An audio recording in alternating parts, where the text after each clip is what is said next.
Assalamualaikum warahmatullahi wabarakatuh. Tepangkeun nami abdi Fatimah Nurasana. Abdi kawiti kelas 2E. SIM abdi bade nembangkeun pupuh balakbak anu judulna Ayam Monyet. Ayam monyet tinggun tayang dina tangkal nerekel. Jalubi kangjeng anakna sukan rarecet. Ting calek roh ngakanan manggunu asak terepeh. Kocap aya begong nu misa sorangan garetek. Kulit manggu pirang-pirang dihakanan diseget.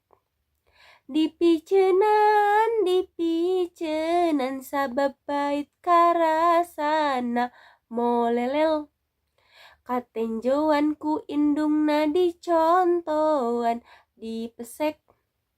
Nu dihakan eusinna anu barodas amis teh. Geus kitu mah budakna ngarasa bunga nyerengeh. Hatur nuhun. Wassalamualaikum warahmatullahi wabarakatuh.